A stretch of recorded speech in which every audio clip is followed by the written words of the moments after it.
All right, hello everyone, and peace of Christ to all of you. I hope my voice is coming good and clear. Please invite your friends and uh, share the link of the video with your friends wherever you are, so more people will come and join us. Today we have a debate between me uh, and Mr. and Dr. Rohi. Dr. Rohi, he have a PhD in Islam from Islamic University, one of the highest Islamic university.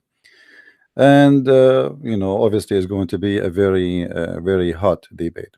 So please invite your friends, and we are waiting for him to call us, and we will be right on air with you.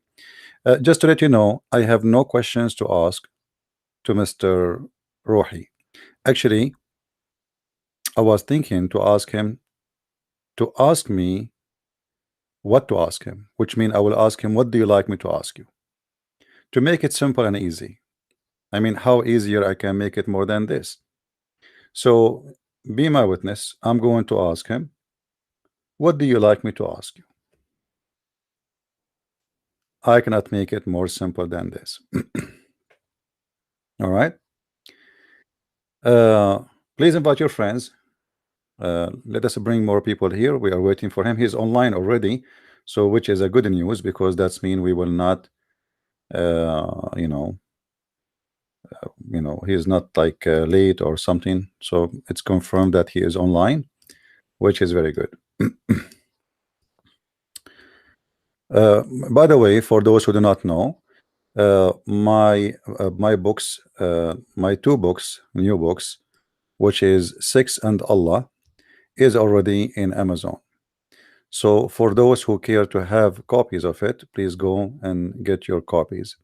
It's two volumes, volume number 1 and volume number 2. Now for sure you will not get one volume without the other, because they complete each other.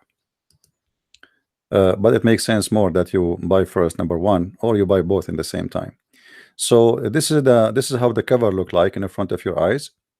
Now this book is not about insulting anyone. It's just revealing a lot of things you never heard of. And actually I don't speak about it online, because we might get banned in YouTube if we say it. So the book is available in Amazon. Get your copies, and and leave your comment. Leave an honest comment. Don't do what the Muslims do. Muslims, they support a Muslim just because he's a Muslim. We don't do that. If you think the book is a treasure of information, say it is. If you think it is so, say so. If you think it's not even worth the money, then please say that.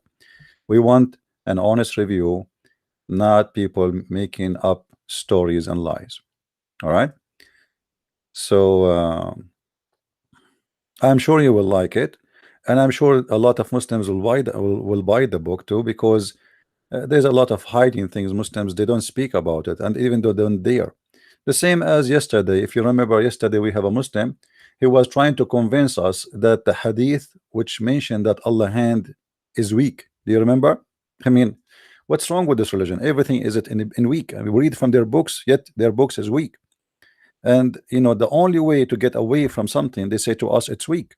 Actually, our guest today, last week, 2 weeks ago, yeah, something like that, last week, we mentioned to him a hadith. He said it's weak right away, automatically, but the fact is not weak, But what the Muslims, they do to get away from a trouble, they think by saying it is weak, they can get away from it, but it doesn't matter really. Like yesterday, the guy, he said to us, Allah, he put his foot in the fire, but he is not in the fire. He's above, my friend, but his foot is in the fire, but he have a foot. And why Allah he call his foot if it's not a foot? My friend, Allah foot is not like your foot. Who care, my friend? Maybe Allah have 6 toes and 7 noses. I don't care.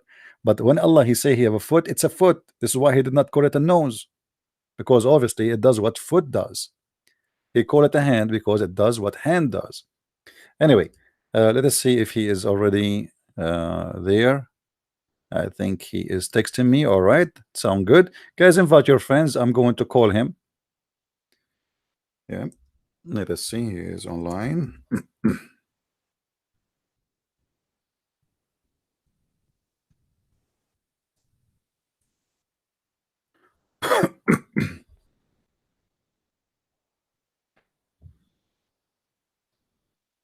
I asked him if he is ready to call him. All right, he said inshallah. So let us start. And be my witness, guys. I'm not going to ask him a question. I will ask him to tell me what the question he like to hear.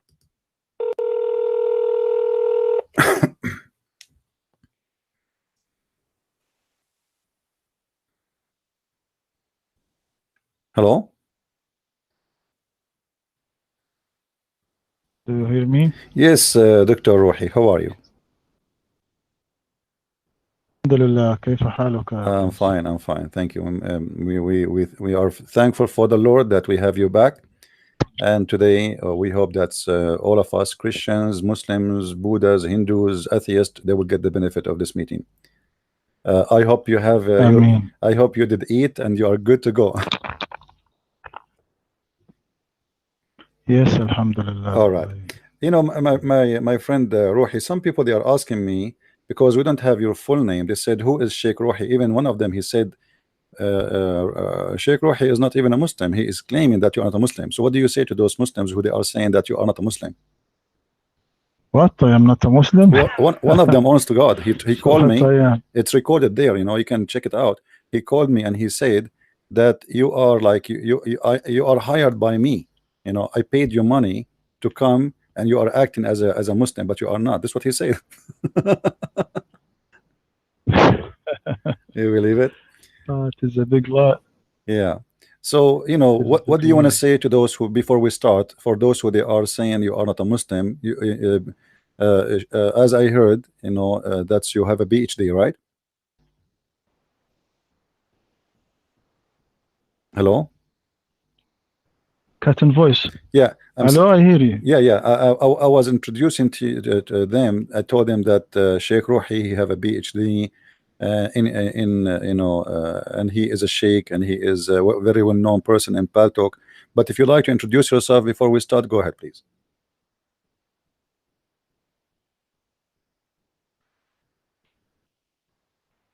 Cut in voice. I Sheikh, don't do you hear hear me? you. Do you like to introduce If yourself I before? am Yeah, the... Sheikh, do you hear me?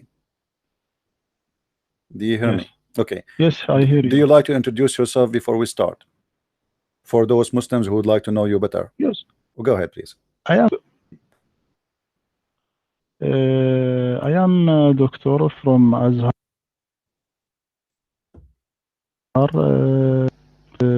I يعني can tell you about myself. Maybe they want to know your full And name if you don't mind. So Dr. Rohi is a doctor from Al-Azhar University. You just heard him saying that, confirming that. What is your field, Dr. Rohi? In what you graduate with what from Azhar University? in Sharia. In Sharia. So he is In Sharia. a person who Islamic have a Sharia. PhD in Sharia law. That's wonderful.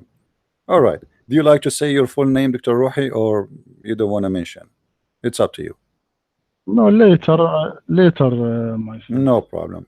Dr. Rohi, I'm not going to ask you any question. You are our guest. So I'm going to ask you, what do you like me to ask you? Give me the question you like me to ask you, and I will give it to you back.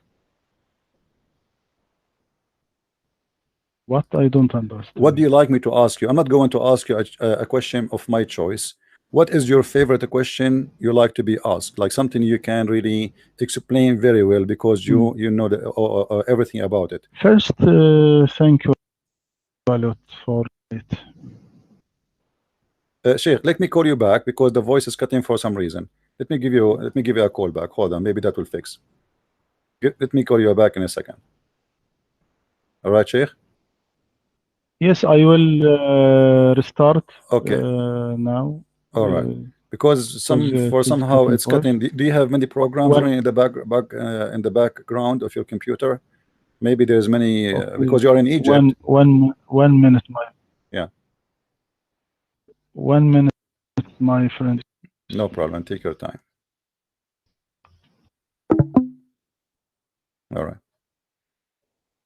So as you heard, guys, he confirmed that he is a PhD person from Al-Azhar University. For those who do not know, the Azhar University is the highest university in the world to teach about Islam. Me, myself, I did not get my degree from the Azhar University.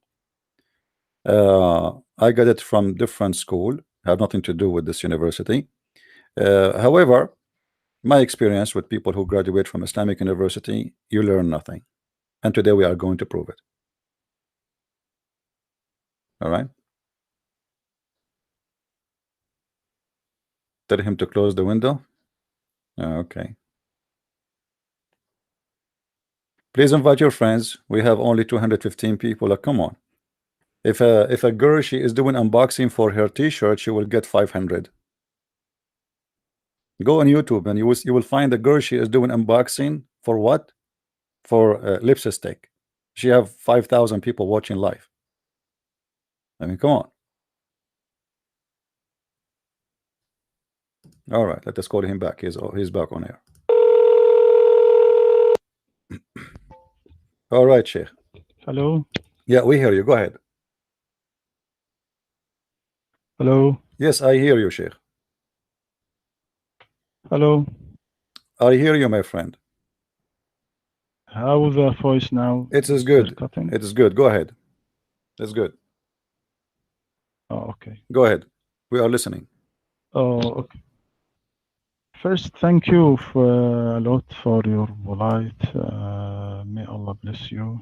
Truly, I am glad to meet you and discuss with you.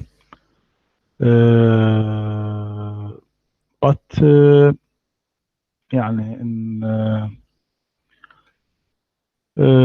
also for those who follow us and don't speak English, I suggest that you ask your question in Arabic, then you ask your question in English, and I'll answer you in Arabic, then I'll answer you in English, because a lot of people ask me to do that. If this is possible. Is it possible? You are in your room in Paltalk, right? You have a room in Paltalk open. Is that what's happening or what? Now, no. Now it is closed, my room. Oh, okay. Because if we wanna say the thing twice, maybe we can do other debate just in Arabic, me and you, for the same topic or anything else. Let us focus here in Arabic and English, because everybody listening now is English-speaking people. However, feel free to speak in Arabic if you have to, or to read something, or to quote something. No problem, and we translate. Is that all right? Okay. All right. Go ahead, my friend. Oh, all right. Okay. In the last debate, now we are talking about نسيان النبي صلى الله عليه وسلم. Okay. All right. I said for me it is authenticated يعني authenticated hadith. Why? Because many of scholars not take every hadith who contradict with Quran, even if this hadith was in Bukhari. Not this hadith personally, but even every hadith contradict with the Quran. According to the other scholars whom take every hadith in Bukhari, even it was this hadith contradict with the Quran, they solved the contradiction by saying this verse was written in the Quran, and all companions were recite it. I mean, first that the Prophet heard the man read it at night. Okay. And in this moment, when this man read it in the night, this ayah was absent from him, from the Prophet Muhammad. Then the Prophet sallallahu alaihi wasallam has remembered it. It is case like when we see a dream at night, then in the morning we forget it, but we are remembering it immediately when we see this sign reminds us of it. So this verse was absent from him, but has not erased of his mind. So forgetting has here is because his mind is preoccupied with something else. Mm. Also, scholars said, according to prophets, forgetfulness after informing people is possible, but forgetting before informing people is impossible because when he informs people,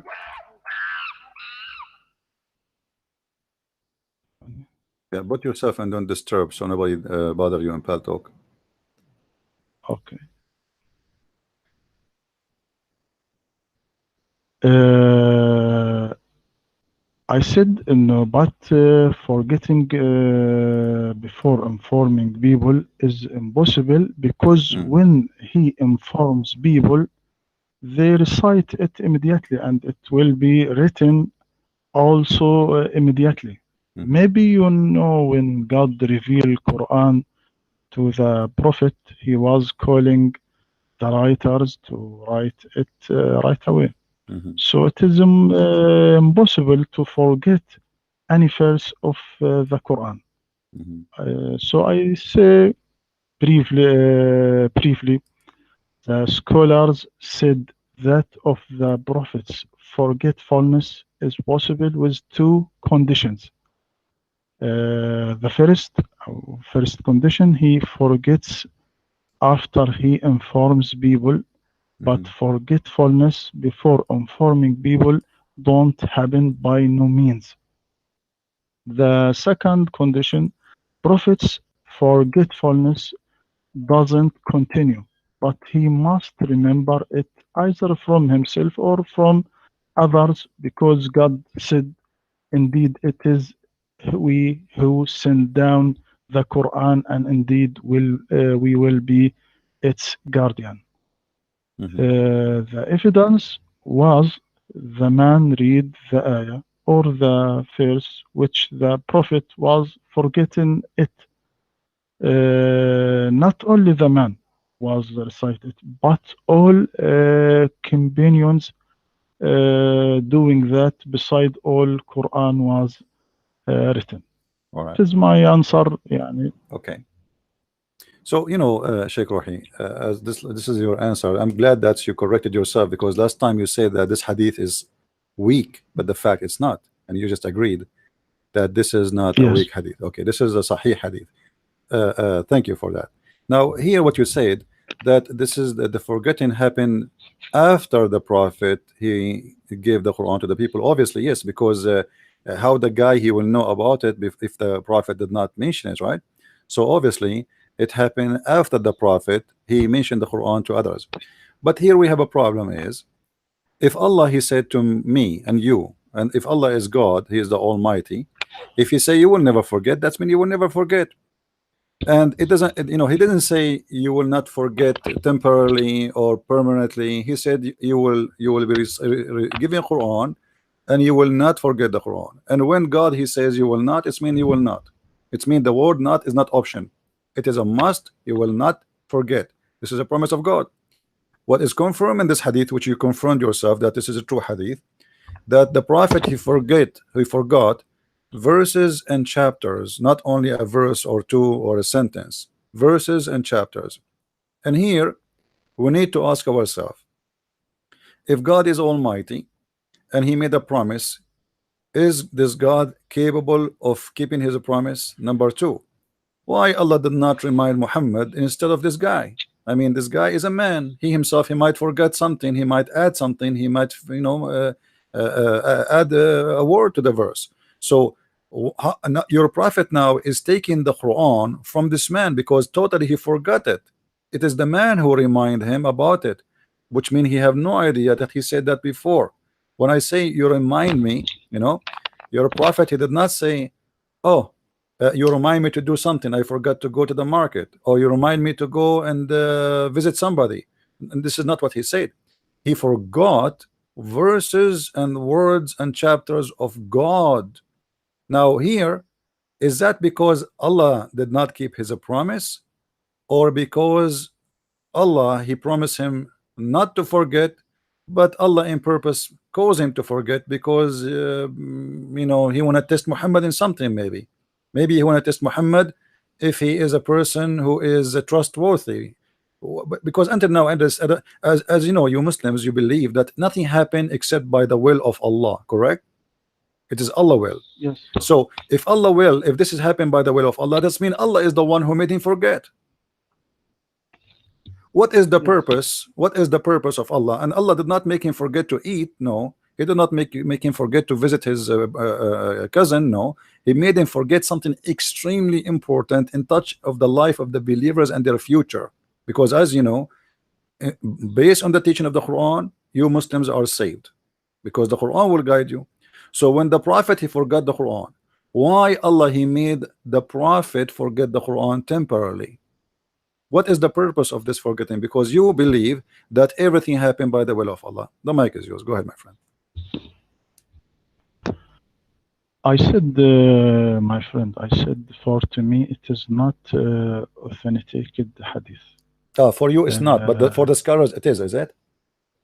For the yes. scholars, it is. Okay. Why? Because يعني, every hadith is contradict with Quran. I don't take it if they in Bukhari, but I answer you according to the scholars that take every hadith in Bukhari. As to me, it is not a true hadith. Yeah, but this does not contradict the Quran, because the Quran says that Allah will cause the Quran to be forgotten. You forgot? You see, the Quran says in different chapter, and I mentioned that to you last time, in chapter 2, verse 106, it says, وَمَا نَنْسَخُ مِنْ آيَةٍ أَوْ نُنْسِهَا نَأْتِي بِخَيْرٍ مِنْهَا أَوْ مِثْلِهَا. So Allah in the Quran, He mentioned already that we will cause the Quran to be forgotten. So where is the contradiction? The contradiction is Quran contradicting Quran, not the Hadith contradicting the Quran, because the Quran confirmed that Allah will cause Quran to be forgotten. And if you remember, I asked you before about this verse. Allah will cause to be forgotten to who? You said the Prophet. No.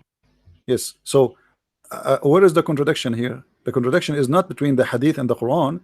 The contradiction is between the Quran and the Quran. Because I hope you will not say the Quran is weak, because the one verse in the Quran says we will give you Quran and you will not recite, will not forget, and the other verse in the Quran says we will give you Quran and you will make you forget.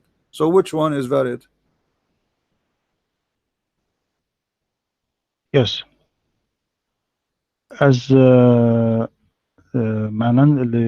verse that said ما ننسخ من آية أو ننسها نأتي بخير منها أو مثلها.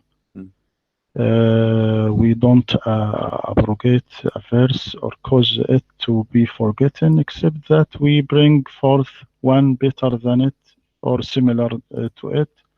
Do you not know that Allah is over all competent?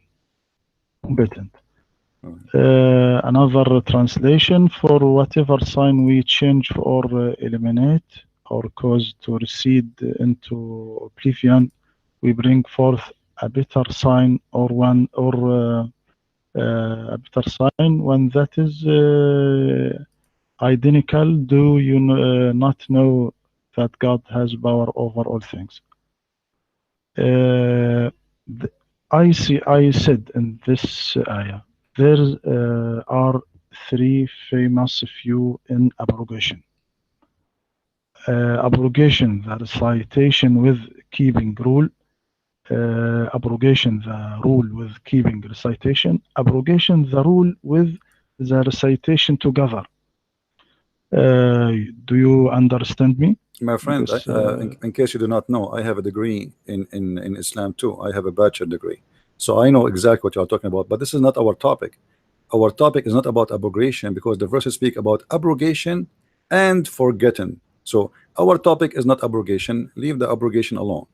Allah said we will cause you to forget the Quran. وَمَا نَنْسَخُ مِنْ آيَةٍ أَوْ نُنْسِهَا. We cause you to be forgotten. So our topic here about the forgetting part, not about the abrogation. So let us separate them. How Allah He says, I will cause you to forget in one verse. He is the one who is causing to forget. And the other verse saying, I will give you Quran and you will never forget. That is the contradiction. I'm not talking about the abrogation. Abrogation is a different story. Go ahead. Yes. You see that the speech in this ayah is directed to the Prophet, because if the speech was directed to the Prophet, Allah must say, ما ننسخ من آية أو نجعلك تنساها, or cause you to be forget it. But the verse is not said that, but said ما ننسخ من آية أو ننسها. We don't abrogate a verse or cause it to be forgotten. It is mean in this ayah, it is means that God erasing the old meaning of verses and confirming new meaning according to the evolution of the time, or evolution of the period, so the people will be forgetting the old meaning, then they are taking the new meaning that is suitable to them. This is meaning was taken from forgetfulness. Forgetfulness. Allah says, أو ننسها, or cause to be forgotten. The second meaning for يعني النسخ هنا, no abrogation, but prorogation. Prorogation. Do you understand me? Do you know the difference between abrogation and the difference between prorogation? There is a reverse meaning between two words. This meaning was taken from the recitation that saying ما ننسخ من آية أو ننسئها. ننسئها هناك ننسئها, because meaning of النسء is prorogation. So in Arabic we said, may God prorogation moment of your death. This is the meaning of abrogation. You said it is not as the old opinion or the old saying that نسخ التلاوة وبقاء الحكم, أو نسخ الحكم وبقاء التلاوة, ونسخ الحكم والتلاوة معا. I want to clear this thing. Do you know how this triple division came from? It came from human nature. In every mind of us, there is motivation to this triple division. For example, we said couple in the house or couple outside the house, or one of them is in the house and the other is outside the house. There is no fourth possibility. And as well, when we say abrogation, the recitation with keeping rule, abrogation, the rule with keeping recitation, rules abrogation with the recitation together. Then scholars researched in the Quran and bring us one example at least for every sort. It is so forgetfulness. Also there is another meaning of forgetfulness in this ayah. That means there is two rules for one thing. Then Muslim will take the suitable rule according to the place that he lives in it, or according to the time that he lives in it. That meaning came from النسخ in Arabic. In Arabic we said نسخت الكتاب. It means that I copied one book from another book, or I wrote one book from another book. That's not mean that then the original book became conciliated, but means there is two copies ready to use according to our need. This is my opinion, and their scholars said in this ayah. All right. ننسها. That's wonderful. You see, my friend, Arabic is your first language. Arabic is my first language, and there's a huge difference between nunsi and nasa'a. The word nasa coming from the word forgotten. This is why all your Muslim translation is saying forgotten, not to like a pre-post or like a repost later. This is not about something he would do later. However, if you go to book Al-Qurtubi, here you will find the problem, and your prophet was trying to solve it. I don't know if you have the book of Al-Qurtubi with you. You will see that the Jews, they accused your prophet that he is ordering the Muslims things he never even said. And your prophet, he confirmed that he is, yes, you know, he is ordering the Muslims. Nowhere in the Quran it says he's making rules. And your prophet, he is, all what he is saying, oh, Allah gave me rules, but he made me forget the Quran. But don't worry, he will make a Quran better than the rules, or let us say he will make Quran instead of the Quran which I forgot. Because the Jews, they are challenging him. Where is the verses you are saying you gave them to do this and this? You did not give them anything, so you are making up rules. I don't know if you have the Al-Qurtubi with you. If we go there, it says قوله تعالى ما ننسخ من آية أو ننسها عطف على ننسخ وحذفت الياء, etc. This is for Arabic. And then he continues saying, and then they said إن محمدا يأمر أصحابه بشيء ثم ينهاهم عنه فما كان هذا القرآن إلا من جهته ولهذا يناقض بعضه بعضا. So Muhammad, to solve this problem, because they accuse him, that the Jews, they accuse him, and the Arab, they accuse him, that Muhammad is bringing things he did not even receive from his God. Where is bringing this? And he is contradicting himself. One day he says something, the other day he says something else. But where we can find that the Quran, where we can find the Quran saying what he just said? So Muhammad, he did not confirm, he did not say, oh, you are lying, it's not the case. No, he agreed with them. He agreed with them, and he said, Allah, he caused me to forget the Quran. However, Allah will bring me something better or similar. He did not say, oh, no, you know, like because it says here nunsiha caused to be forgotten, not we will delay it. This is not the word nasa'a, this is the word nunsi, unless the Quran is written wrongly. Same time, you can go right now to the book of Asbab al-Nuzul, and I'm sure you are aware of this book very well, and you will see more explanation about this. So your prophet was coming with the statements does not even fit with his Quran. And actually, you Muslims, one of the things about Muslims, that they accept what Muhammad said over what the Quran said. As an example, the Quran allowed the mut'ah. Muslim Sunni, they said, and you are a Muslim Sunni, believe that the mut'ah was abrogated by a hadith. If I am in the time of the prophet, and I will say to him, how I can accept you abrogating something Allah allow? Who is the one is higher, the prophet or God? For sure you will say it is God who is higher. So how a prophet, he can sign a paper from his office deleting, abrogating what is signed by God himself? That does not make sense.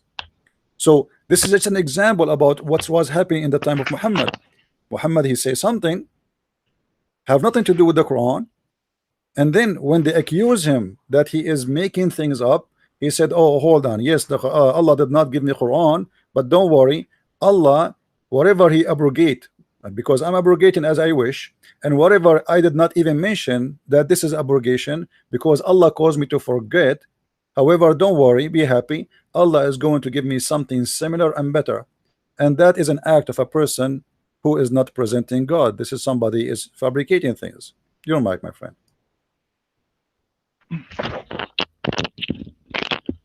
It is not true story, and it is not true in that you said in Qurtubi, wrote in Qurtubi, and Asbab and Nuzul is always came to solve problem that explainer don't or can solve it. It is not true. But my friend, hold on. I'm giving you time. But what do you mean not true? Are you saying I did not, Al-Qurtubi did not say that, or you are not agreeing with him? No, Qurtubi says that. Okay, Say okay. that Because I what thought you are accusing me of is lying or something. I don't know. Okay, go ahead. no, no, no, no. All right, Al-Qurtubi, yes, you are true. You are right. يعني all right. read what this in Qurtubi, but it is not true because أسباب النزول is always came to solve يعني problem that the مفسرين don't solve it. Okay. now to see ما ننسخ من آية أو ننسها. What so look what Allah said after this verse. Said, or do you want to ask your messenger as Musa was asked before? أم تريدون أن تسألوا رسولكم كما سئل موسى من قبل. Hmm. After this ayah. Why? Because the wisdom of this kind of abrogation for facilitation to the Muslim in order not to fall him into the embarrassment as happened to Jews before. So ننسها in this ayah. What meaning of ننسها? Make people forget this ayah. Why? Because يعني we can now I take you example. I take you example to clear this problem. Now look at this verse. The hour has come near and the moon has split. What this means? It means when the moon is split by the human. How is the moon is split by the human? The moon is split by the human when the human reaching the moon by spaceship. It is like as the knife when it's split one watermelon into two parts and we see what in it. But you will be notice that the old meaning of this ayah is correct Hmm. according to the ancient time when the Prophet Muhammad said this ayah. So both meaning are true in this time because the Quran keeps pace with the times or goes with every time. Quran like universe, his discoveries don't stop until the day of resurrection. We can likening the Quran by river. You are see the river full of flowing water, but it not the same flowing water which was flowing out a few days ago, because he is not sitting down. The water not stay, but always change. The river always refresh itself by itself. In spite of this, it is the same river which was from the very beginning. So it is impossible for the interpreter to explain the Quran and then close the doors of interpretation. This what I want to say All in right. this ayah. All right. Well, you know, what you said to me, Dr. Rohi, is very interesting because you are saying that those, you know, we cannot close the door of interpretation, but those who give interpretation, the more closer you are to the time of the prophet, the more accurate, because you were not there and you don't even know the background. So, and you just said, and I think everybody heard it clearly, you said that the book of Asbab al-Nuzul was made to solve problems, but isn't it all the interpretation in Islam is made to solve problems, because you Muslims are so confused about what the Quran is saying? And this is why which means the Quran is making problems, not solving problems.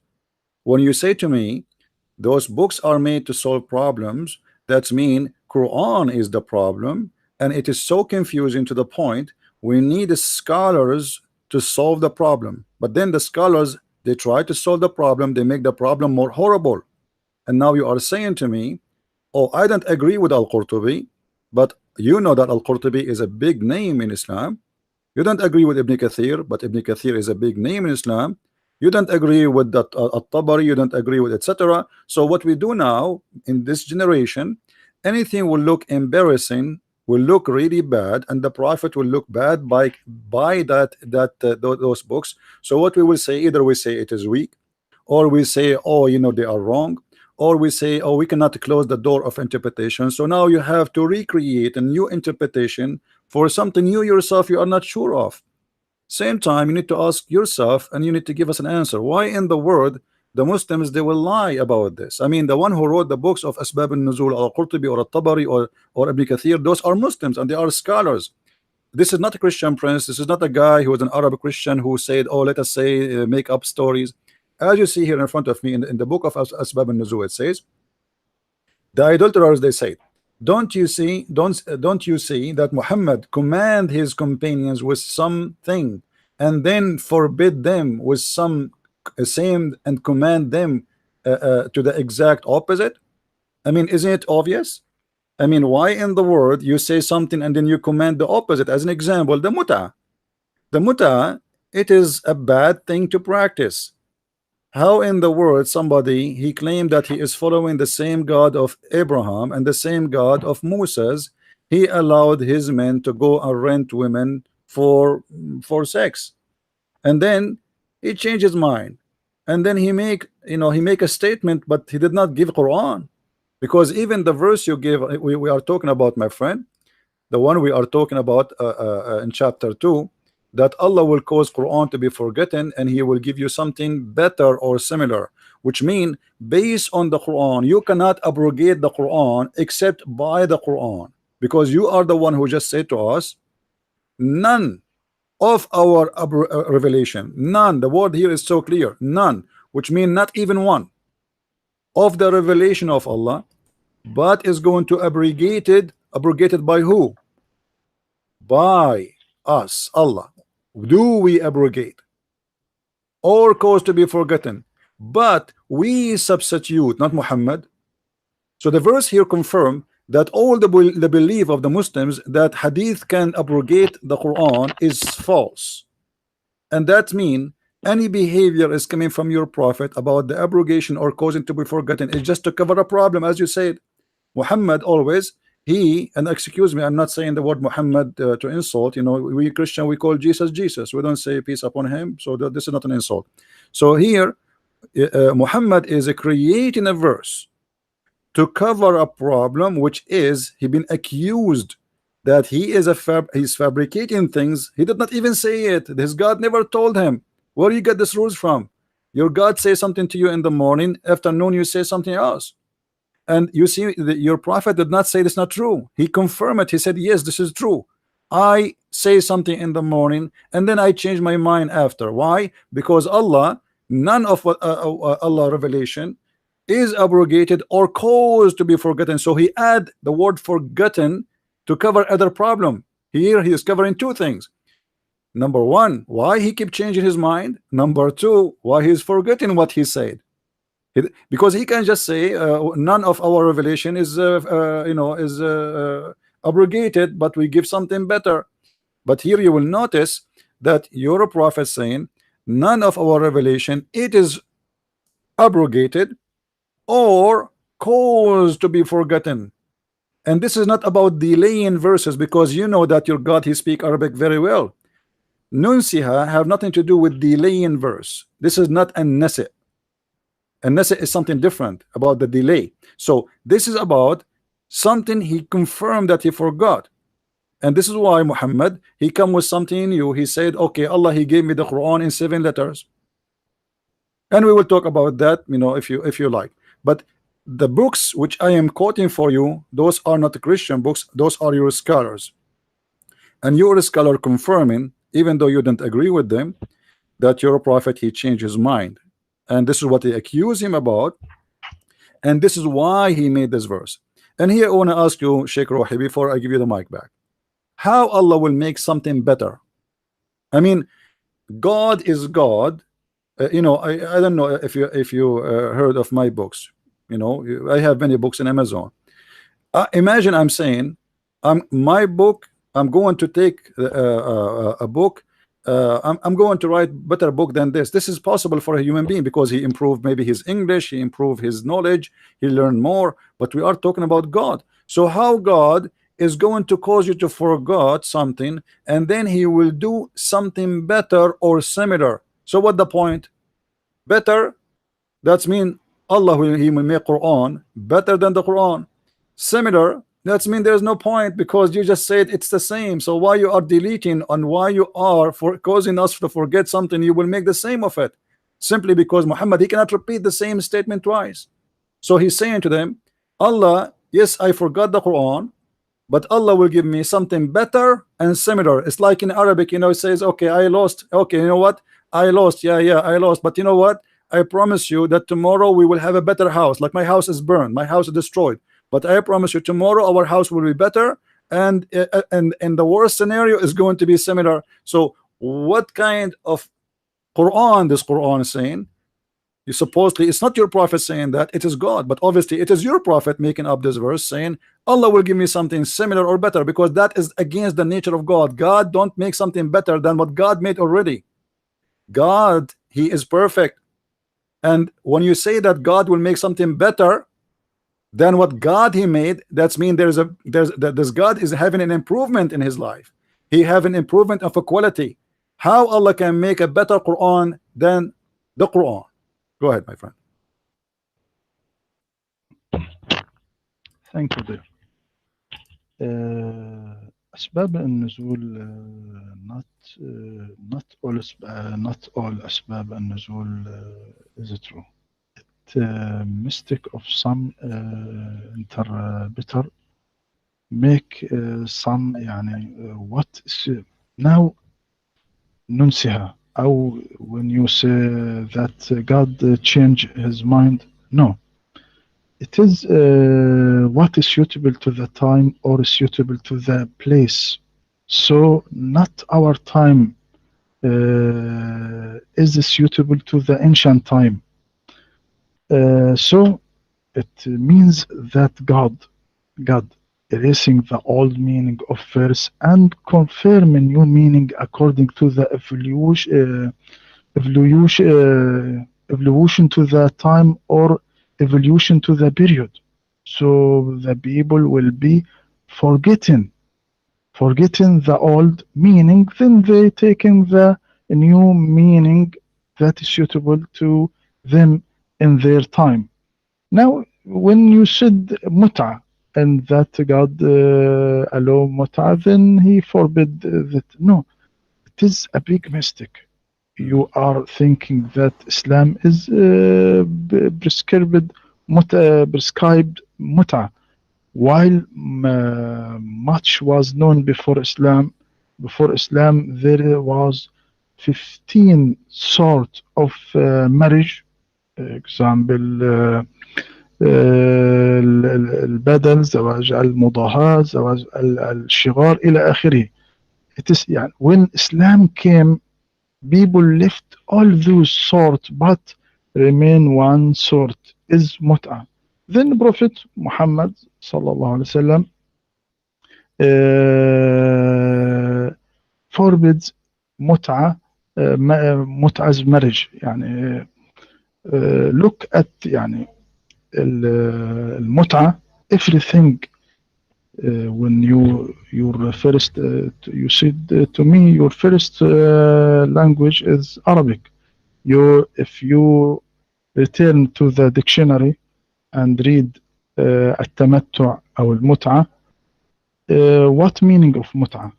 Everything you pick up for your rest, like as food, home, furniture. It is in the dictionary. So the meaning of التمتع is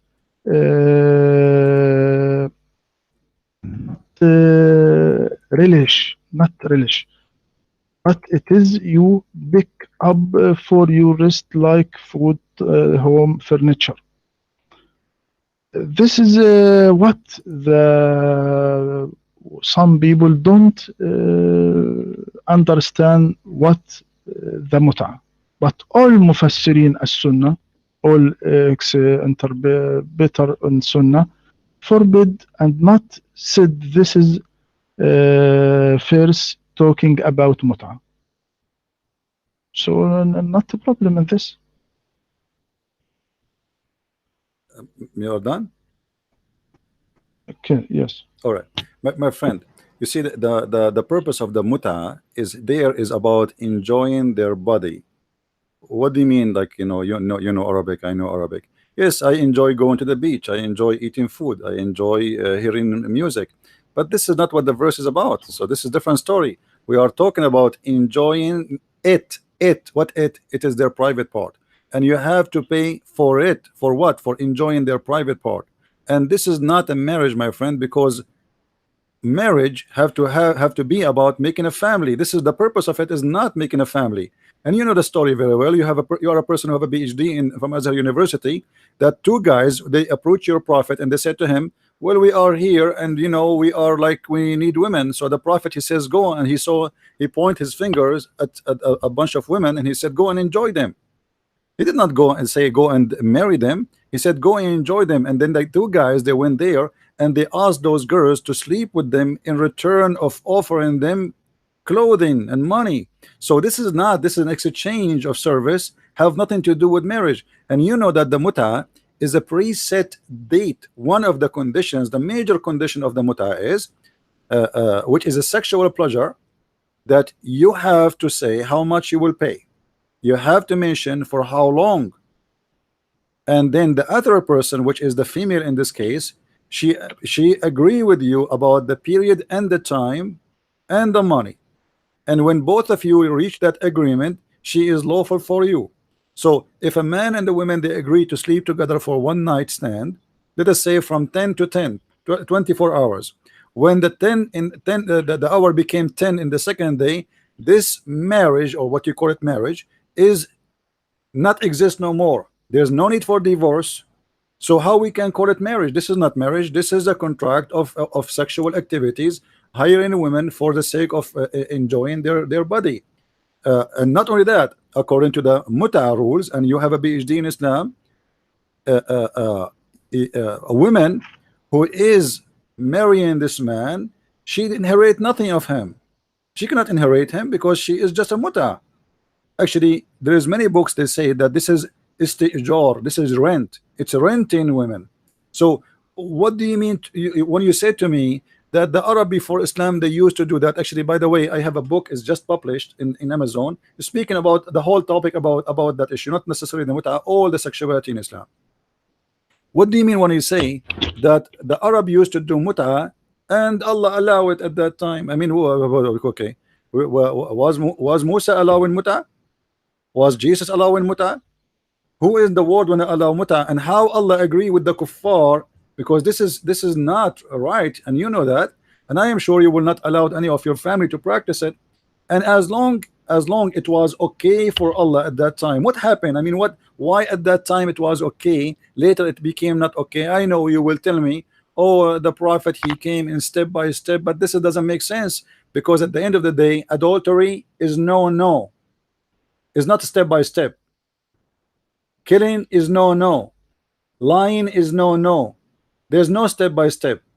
God don't compromise. We are talking about God Almighty. We are not talking about a guy going to the bazaar trying to get some goods in the better price. And here when we mention that Allah, he said something better, can you tell me what is better than the muta? Allah never give muta better. Allah never send a verse to abrogate the muta. So how you Muslims abrogate the muta when Allah never abrogate the muta? It was your prophet who made that verse after actually he allowed him to do muta. And this is one of the things about your prophet, how he allowed the muta before the verse, because this verse came after he told those two guys go and practice the muta. So imagine here that, as you said, and I like what you said Al-Qurtubi and At-Tabari and Asbab al-Nuzul, those books, they came to solve a problem. Thank you very much. Well, the prophet is doing the same exactly. He says something and then people, they start questioning what he is doing. So right away after that, you're a prophet, he bring a verse to solve the problem because people, they don't agree.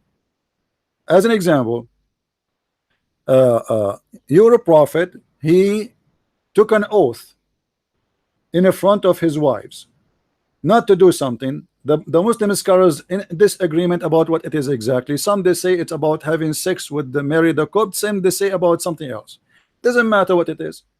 He made an oath right away. Muhammad, he received, after he made the oath, he received a solution for the problem. He received a verse from his God saying, why you are making an oath, forbidding to yourself what is lawful to you.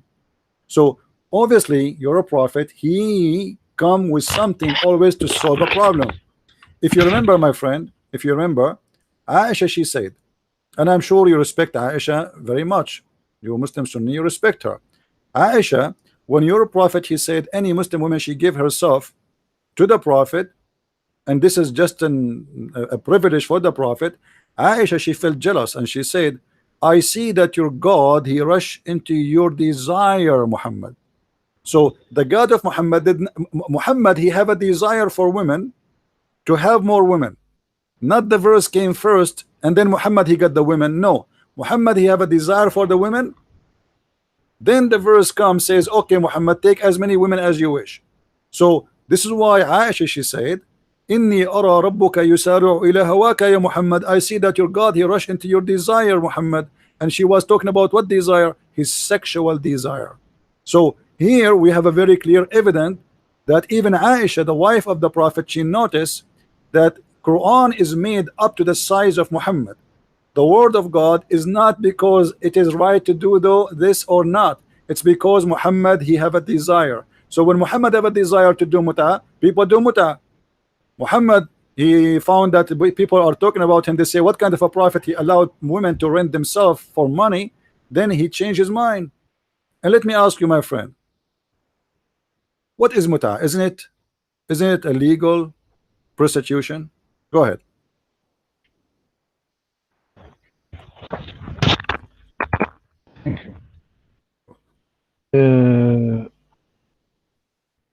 You said that Sharia al-Islam, law of Islam, came, rule of Islam is came step by step. It is true, step by step. Then he said in Muslim about mut'ah, O people, I had permitted you to contract temporary marriage with women, but Allah has forbidden it now until the day of resurrection. So he who has any woman with his tape of marriage contract, he should let her off and don't take back anything you have given to them as a door. This what the Prophet said about mut'ah. Then mut'ah don't allow, as the Prophet said, as the day of resurrection. Now الأجرة أو meaning of الأجرة in يعني فآتوهن أجورهن is recompense, not fair or rent or wage. No. You thought that الأجرة it is mean fair or rent or wage. No, it is wrong. God said in the Quran, فَبَشِّرْهُ بِمَغْفِرَةٍ وَأَجْرٍ كَرِيمٍ. Arabic people saying أَجَرَكَ اللَّهِ, يعني أثابك. Not it is fair, not it is rent, not it is wage. So when Omar ibn al-Khattab said, when he was Khalifat al-Muslimin, said, "O people, truly Prophet Muhammad allow mut'ah, then forbid it for us." This is about mut'ah. This was in the ancient time before Islam. And when Islam came, he forbid this, as he forbid wine and other thing. He is take people step by step, because people wasn't know a lot about God. then he forbid it, as I read to you, all people, I had permitted to you to contract temporary marriage with woman, but Allah has forbidden it now until the day of resurrection. So who has any woman with this type of marriage contract, he should let her off and don't take back anything you have given to them. This is about mut'a in Islam. My cures. All right. You see, Sheikh, the problem is I don't know. When you say to me, I speak Arabic and you speak Arabic, but look like we are speaking about different Arabic.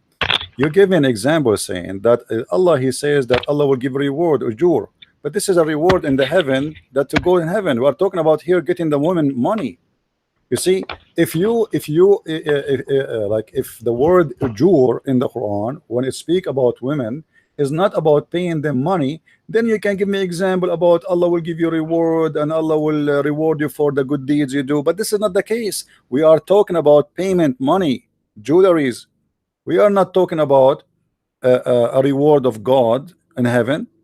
So this is totally different story. I look like he dropped. Okay, we will call him back. He's offline. We will wait for him to come back. All right, guys, do you see with me in the screen? He said this is not rented women. Do you see it? This is Islamic website. This is al-islam.org. It says in some work special term is applied to women who participate in muta, mustajara, or rented women. Do you see it? Muta is considered a kind of rental.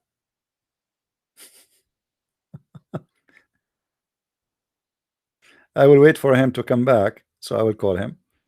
I hope you guys are enjoying your time. Don't forget, please, if you like to read and learn more about Islam, my new book, Allah and Sex, the same topic we are talking about, is already in Amazon.com. You can just go and search for Christian Prince. You do not need to type the name of the book. Search for Christian Prince books, and you will find the list. I have 9 books there already, and you pick up the book you like to read. I hope the Sheikh Rohi, who have a PhD in Islam, he will be back with us immediately, and we will continue. And as you see, I'm doing my best to be nice and friendly and correcting the Muslims about their belief. It's not my fault that if Muslims, they have no idea what they are talking about. It's not my fault that it doesn't matter how big you are. You see, this is all I say. Debating as scholars is a lot easier than debating Muslim kids. A Muslim kid, he can play games as much as he wish. Like, you know, like the kid yesterday, he was talking to me. You lose your voice repeating the same thing. When you speak to somebody, he have a PhD, he knew exactly what I'm talking. You see, he did not say to me Al-Qurtubi is lying. No, he said yes, they say that. He did not say to me Asbab al-Nuzul, it doesn't say that. He said yes, they say that, but he don't agree with them. He didn't say, you remember last time he said the hadith is weak last week, the one about the prophet will forget. Now he said this, it is not weak. He agree, but he don't agree with it. See how he changed his position? No problem. You can change your position as much as you wish. Still you are giving me no answer. Still he is offline. I'm waiting for him. Please invite your friends, and I hope we will have Sheikh Rohi back. Sheikh Rohi is a person who has a PhD from Al-Azhar University. It is the highest school in about Islam in the world. It's the top school, and as you see, Al-Azhar University give no answer. Is not a qualified. Nobody can give a, not because he is not good educated, no, but because this is a religion. It's made of you know, collection. It's like a junkyard. You know, every piece is coming from somewhere. And you know, you want to make a recycle. I believe in recycling, no problem, but recycle will stay recycled. Don't tell me this is coming from God. It does not come in any way, in any proof from God. I hope you will be back soon. If you are a person who speak German or French or Dutch, go and get my books from Amazon.com, and I hope people, they really enjoy reading our books, and they will learn a lot of from it. You see, there's a difference between somebody study Islam and somebody he think what he studies. I got a degree in Islam. I don't claim to be a PhD holder, but who care about the PhD? My knowledge about Islam is a lot more higher than those who have a PhD. PhD is not about education, it's about a degree. And in Islamic university, you have to agree with the professor to get your PhD, which means there's no real research and there's no real study, because real research will lead us to leave Islam, and they will never get you the PhD, because you, in order to get the PhD, you have to tell them what they said to you, what the teacher said to you. It's kind of hypocrisy. There's no degree. I have to repeat what the teacher said to me. Dr. Rohi is back. I will call him back.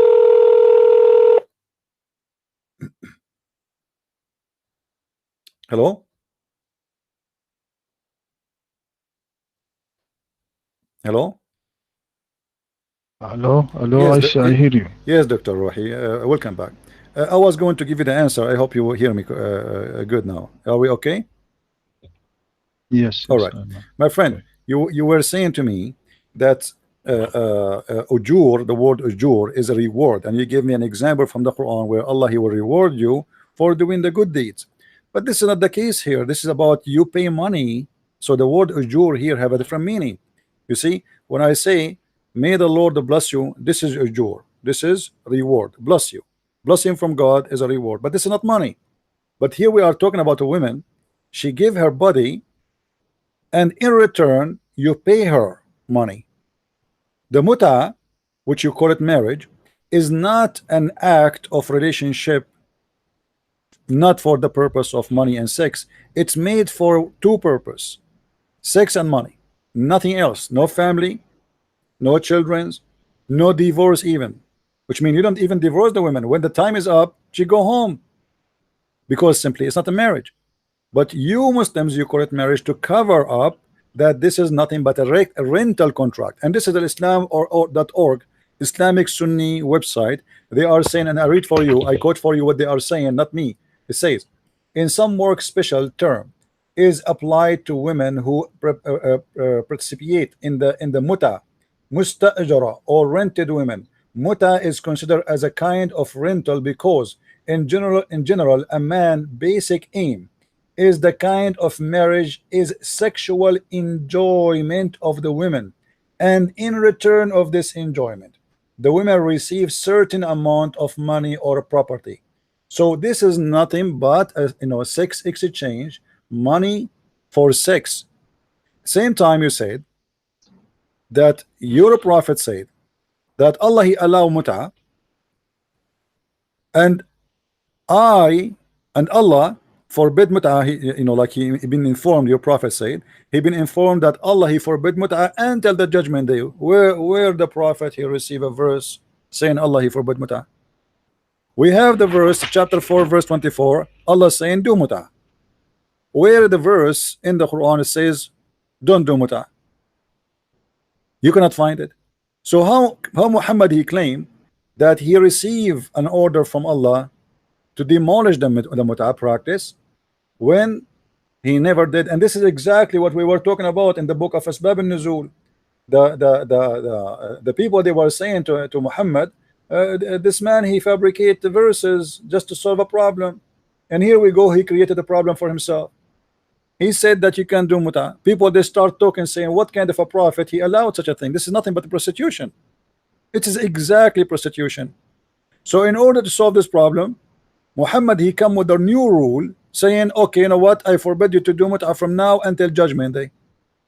But it's not Allah who said that. And the verse we spoke about before, chapter 2 in the Quran, verse 106, it says clearly that the one who will abrogate the Quran is Allah, not Muhammad. Which means nothing will be abrogated except by Quran. Quran should abrogate the Quran. But you Muslim Sunni, you believe that no, Hadith can abrogate Quran. How in the world Hadith can abrogate the word of God? How a prophet can demolish the word of God, which is preserved supposedly? And this is why the chapter 2 verse 106 is exist to solve a problem.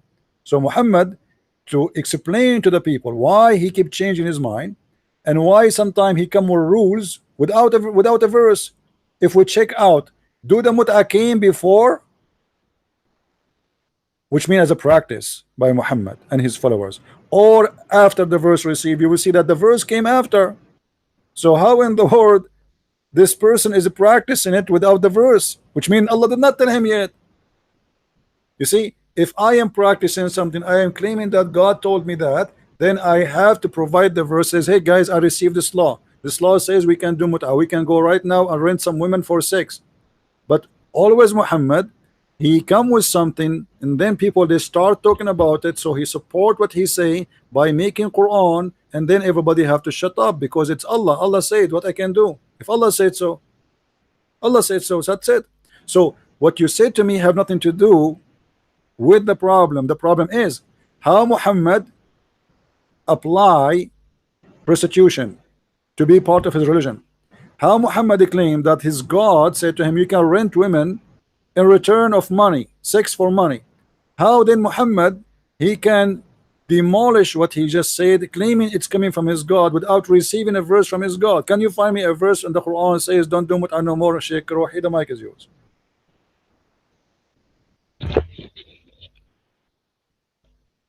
Thank you. You're welcome. Do you hear me? Yes. Yes. Okay. What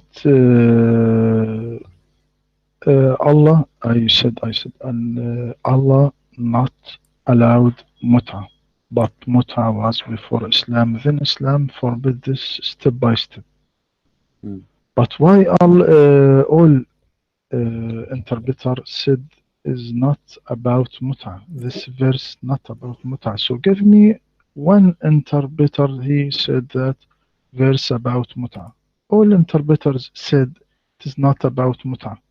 If this verse about mut'a, why all interpreters said it is not about mut'a? And Muhammad sallallahu alaihi wasallam said it is in what I read to you.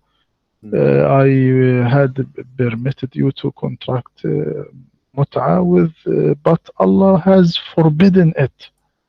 How Allah was forbidden it? In Quran. How Allah forbid it? Not in Hadith, in Quran. Where? Because Muhammad said Allah has forbidden it now until the day of resurrection. Where is the verse? Is it clear? Where is the verse in the Quran which says mut'a is not allowed no more? Where?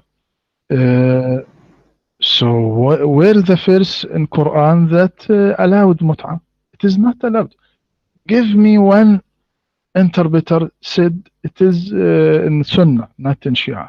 No problem. It is this verse allowed mut'a. Well, here we go. Tafsir al-Miqbas of Ibn Abbas. It says that this is mut'a, zawaj al-mut'a, and I can give you a ton of them. I mean, it's really strange you are saying to me, give me one person saying that when all of them they agree that this is about mut'a. Actually, can you give me one did not say this is about zawaj al-mut'a? I'm really I'm amazed of you saying that. Here we go. This is the official government website of the Kingdom of Jordan, and this is a Muslim Sunni book. This is not a Shia, and this is a chapter 24, verse number chapter 4, verse number 24. It says the following. I'm going to read for you. It says, and it is also said, it means that you seek with your money marrying women for agreed period of time, zawajul muta, but the lawfulness of this practice was later abrogated. This is Sunni opinion. This is not a Shia, and this is Quran, and this is the interpretation of the Quran. So it's very nice try of you, Sheikh Rohi, to say that this is not in the Quran when all the story is coming from the Quran. And you know, can you give me the scholar who you agree with where he said that this is the muta, the Sunni scholar who say that muta does not exist in the Quran? Who is the scholar who said that to you? Where do you get this from? It's very strange, my friend. It's very strange. It's very strange what you just said, because you Muslim Sunni agreeing that the muta is a practice coming from the Quran, but what you don't agree with that the Shia they practice that until now, but all of you agree about it. So how you say to me that, oh, the Shia, we don't have this in the Quran. We don't have it in the Quran. Where do you get this from? This is in the Quran. You enjoy them by paying them wages, and if we go and see the interpretation of the Muslim Sunni, not the Shia, you will find that they agree. What do you say? If we go to Al-Qurtubi as an example, if we go to Al-Qurtubi, you want to show you Al-Qurtubi? Let me show you Al-Qurtubi in the screen. All right. Because you said to me, where is in the Quran? And the interpreter, they never said that. I mean, this is really weird you to say that to me. You can say that to somebody who have no idea what Islam is about, not to me. This is Al-Jami' li Ahkam al-Quran, Tafsir al-Qurtubi. All right. You can read with me in the screen, please. All right. It says the following. Let us go and read.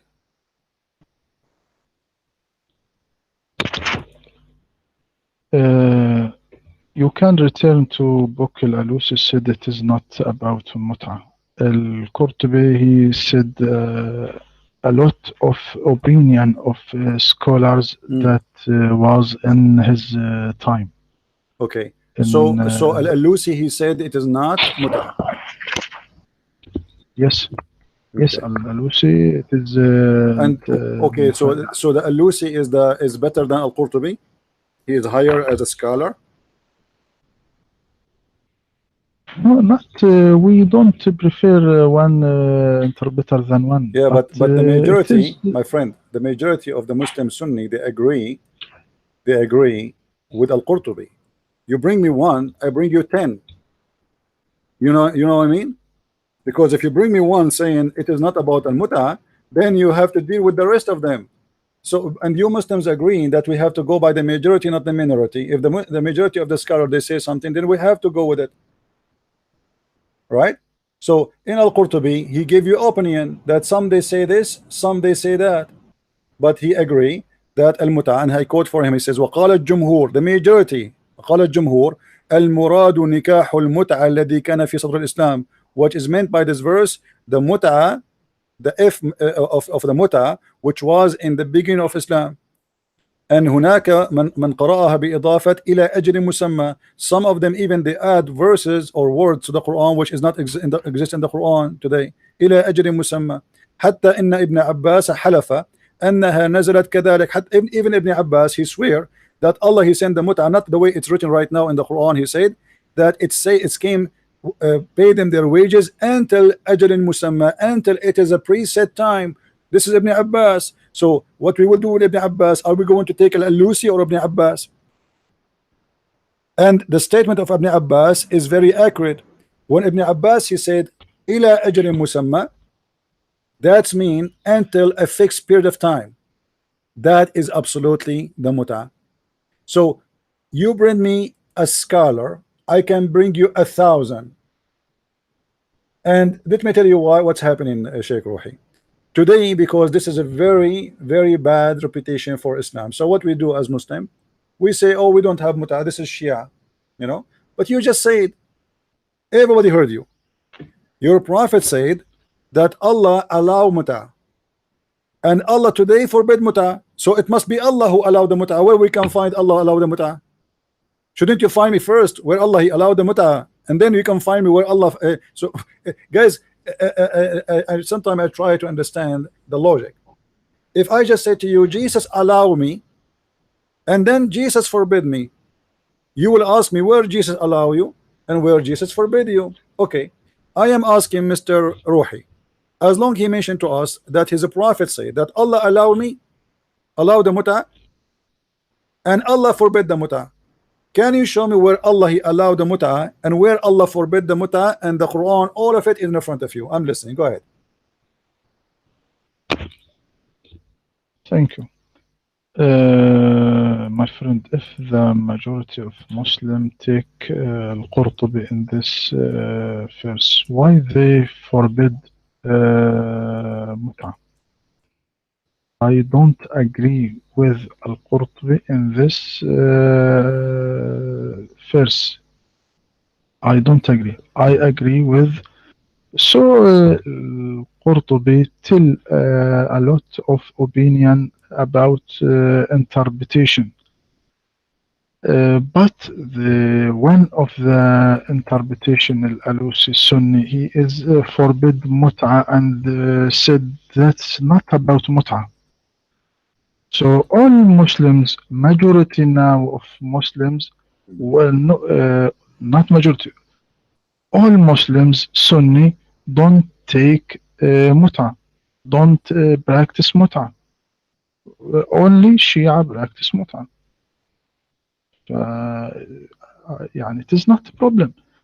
This verse not talk about mut'a. I see that. If the Qurtubi, as you said this is one few of scholars said it is about mut'a, I don't agree with Qurtubi in that, because other interpretation is forbid and said it is not about mut'a. This is what can I say in this verse. All right, my friend. You see, you gave me an answer saying, well, if the majority of the scholars agree that this is verse about muta, how come the scholars agree not to forbid the muta? My friend, you just answer yourself, because they agree to forbid the muta just because your prophet says so. I mean, they can they not to agree? If your prophet says so, they have to agree. They are not disagreement if it's forbidden or not. They are in agreement, all of them, all the Sunni, they're in agreement. So they are in agreement because your prophet says so. As simple as that. It's not because it's right or wrong. The prophet, he forbid, we forbid. The prophet, he allow, we allow. As simple as that. But this has nothing to do with the proof. The proof is that the majority of the scholars of Islam, they say that this is the muta. And why the scholars, the majority, they say the scholar, they say this is the muta, because this is how it is. If we go right now and we take the interpretation of the Muslim scholars one by one, you see, I have in front of me a long list of scholars. We can take one by one, and you will see that all of them, they come with one conclusion, that this is a verse about the muta. And as long I ask you a question, I'm waiting for you to answer it until now. You said Allah allowed the muta. Your prophet said Allah allowed the muta. And your prophet said, and now Allah forbid the muta. Can you show me how Allah allowed the muta? Where is the verse? And where Allah forbid the muta, I want to see the verse. Because if Allah is the one who told Muhammad to allow the muta, it's mean he gave him a verse. If Allah is the one who, he forbid them to do muta anymore after he allowed it in the beginning, then you have to give me a verse. So can you provide me where is the reference where Muhammad, he received that Allah allow him to do muta? And where is the reference where Allah now he forbid Muslims to do muta anymore? Can you? I'm listening. Yes, you said that Ibn Abbas allowed muta in al-Qurtubi, but Ibn Abbas said muta was in the beginning of Islam. Then when Allah said إلا على أزواجهم أو ما ملكت أيمانهم, he said every one except this is forbid.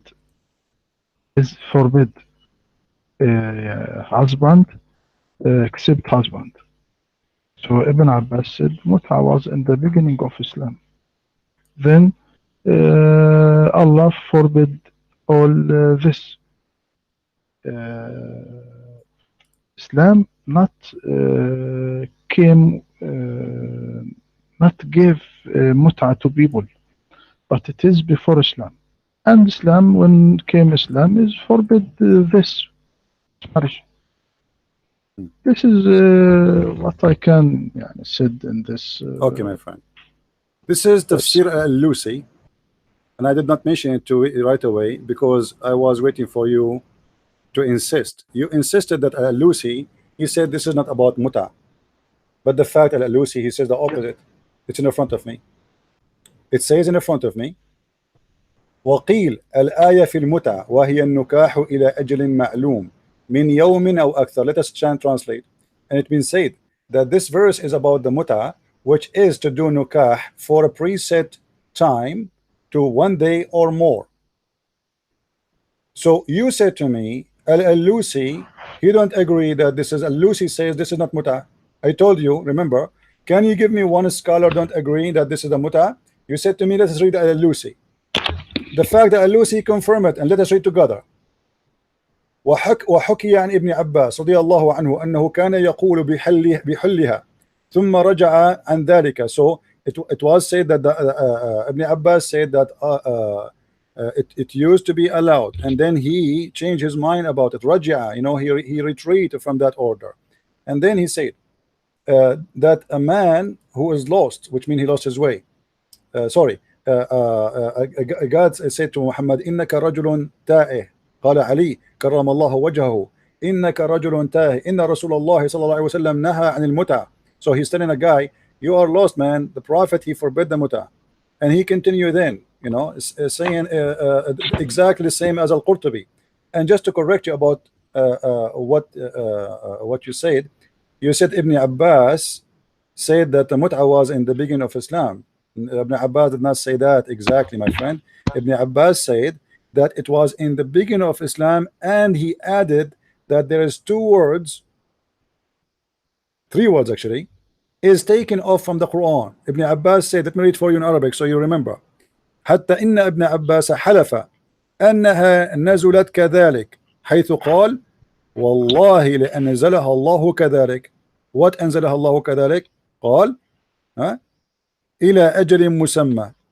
So which mean you pay them their wages, those who you do mut'a with them, and you pay them their mut'a with them لأجل مسمى until the preset time. So Ibn Abbas claimed that your Quran today is a fabricated Quran, because today it's not what Allah he said, and he swear by Allah, saying I swear by God, I swear by Allah that this is how the verse came down, إلى أجل مسمى. And now Al-Alusi disagree with you, and you are the one who asked me to read from Al-Alusi, but Al-Alusi agree totally with me. Let's read Al-Alusi saying, Al-Alusi said وما رواه الترمذي والبيهقي والطبراني عنه أنه قال إنما كانت المتعة في أول الإسلام كان الرجل يقدم البلدة ليس بها معرفة etc. So he go and sleep with the women etc. And he confirmed that this is a verse about the mut'a. Then he continue, he says he's saying that the mut'a became so popular after Muhammad, he allowed it, became so popular. It says and what it says about Allah Messenger, he allowed the mut'a, and Abu Bakr and Umar, they forbid from doing it. That is returned because of the abrogation. It was not in the abrogation language, and Umar he forbid people from practicing that, or let us say to announce it, until the mut'a became so popular. ممن لم يبلغه النهي عنها, for those who did not hear that mut'a should be forbidden right now. So Muslims, they still practice mut'a even after Muhammad died. Why? The claim is that some of the Muslims did not hear the Prophet saying that the mut'a is forbidden. So my friend, the scholar you mentioned to me agree with me, Al-Qurtubi agree with me, Al-Tabari agree with me, Ibn Kathir agree with me, all your scholars agree with me. Who agree with you? Nobody. Same time, you said mut'a was before Islam, but you said Allah, Muhammad, he said Allah allow mut'a. Are you saying Allah allow mut'a before Islam? He gave it to who? Who is the prophet for the Arab? Who is the prophet who told the Arab you can practice mut'a? When you say to me something, you have to give me a reason and a proof, not just a statement. I want to hear from you, Sheikh Rohi, an authentic proof that Muhammad, when he said Allah allowed the mut'a, he did not mean the Quran, and when he say Allah forbid the mut'a, he mean the Quran. Where is that we can be found? Your mic.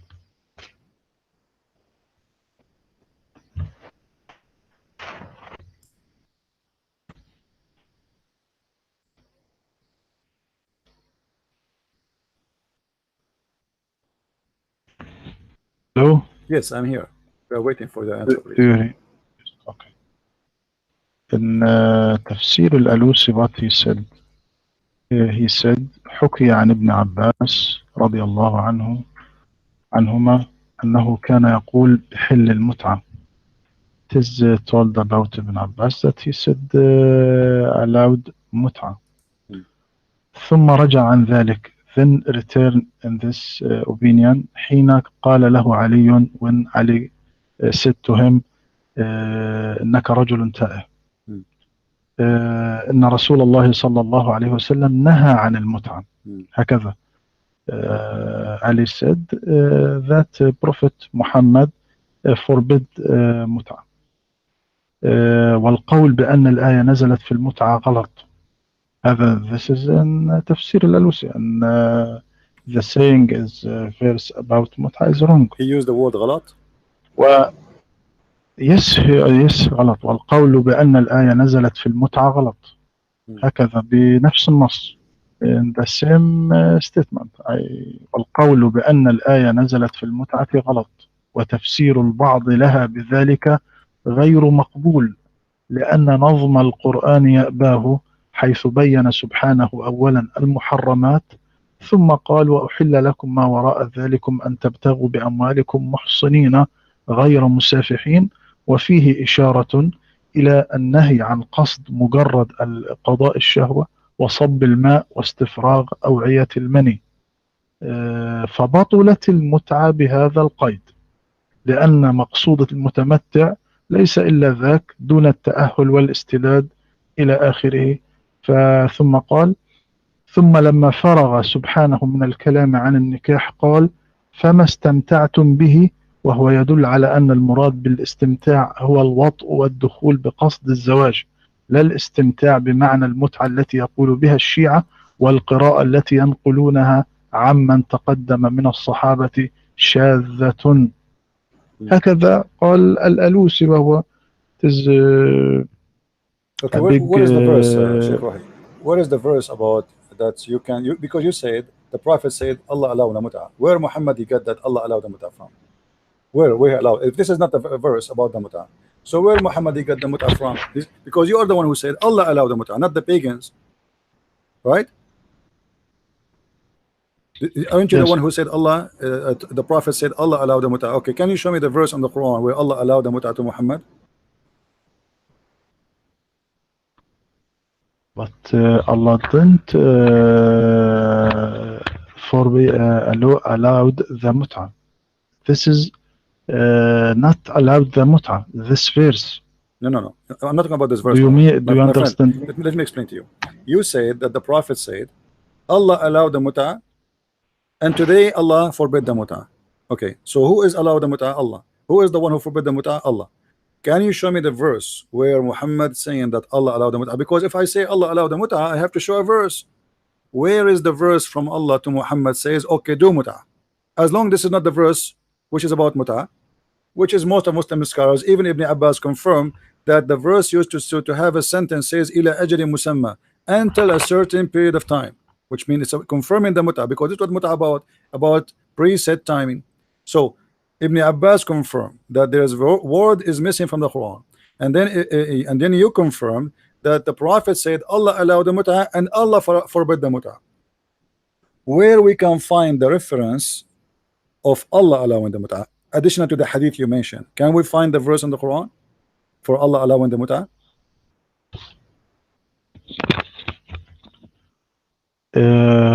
It is saying from Ibn Abbas. I see it is wrong saying.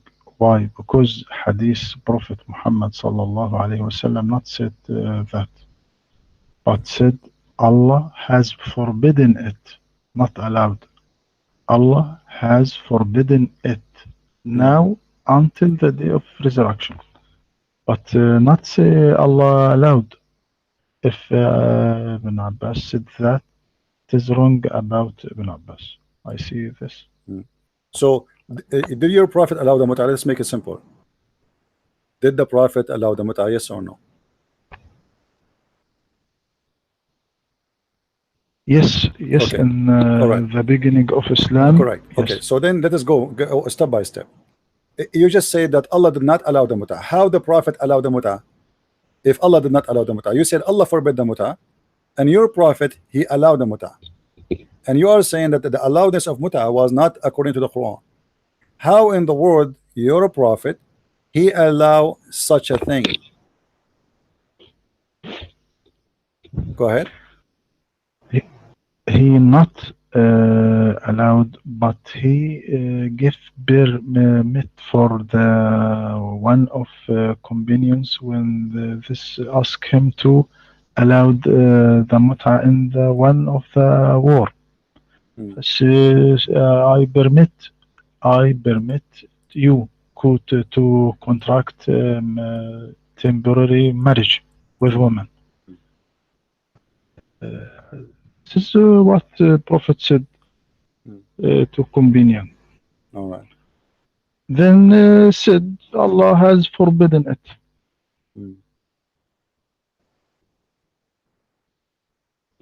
So Allah, okay, just to concentrate with you, the Prophet, you just said, the Prophet, he allow a guy to go and rent a woman for sex, and then Allah forbid that. All right. If this was a practice before the Prophet, do Muhammad need to allow it? Because people obviously they used to practice it. The fact we cannot find anything in the pre-era of Islam, people doing mut'ah, they do different kind of relationship. There is prostitution, yes, there is, you know, there's exchange of wives, yes, there's many ways, but that's not mut'ah. This is prostitution simply. There's nothing called mut'ah. If you go and check all the names of before Islam, you will not find one of them is called mut'ah. Mut'ah is a statement created by Muhammad and his followers. And now, as long you are the one who said, and everybody heard you, that the Prophet he gave a permission to someone to do mut'ah. And what is mut'ah? Is to pay a woman for sex. Muhammad he gave the permission according to what? Because as you said, he permitted, which means he can say no. If a man is coming to me and saying to me, can I go and do and that, it's mean people they are obedience. Or what I need to say to him, no, don't do that. The story I mentioned to you, and I can show you the reference, where two guys they told the Prophet that we are here alone and we need women. So when the Prophet he said, go enjoy those women and give them exchange. The two men right away they went to the women and they asked him to sleep with them in return of giving them some clothes and money. So you're a prophet, based on what you just said to me, he can say, don't do that, this is haram, this is unlawful, this is bad, this is prostitution. Your prophet did not do that. In the top of that, he gave them permission to do that. And you to make it more horrible, Dr. Rohi, you just said that your prophet is behaving according to his own mind, his decision. So how you Muslim says, وَمَا هُوَ إِلَّا وَحْيٌ يُوحَى, anything the prophet he do is inspiration from God. Anything, this is why you follow him as a sunnah. Muhammad he practiced nothing about religion but from God. So was Muhammad here wrong? Are you willing to say to me that your prophet was teaching an evil teaching, telling women and men, Muslim women and Muslim men, to go and rent each other for sex, get sex for money? This is the teaching of your prophet in the beginning of Islam. Go ahead. My friend, Muhammad not created mut'a not created by Prophet Muhammad, but it was before Islam. But he gave permission to this marriage when one of companions asked him to give permission, then forbidden this. So mut'a was in the society of Islam, and so Muhammad forbidden this. This is what I see. He allow it, my friend? How he allow it if it is something the pagan they practice? I mean, should you allow it or you should go against it?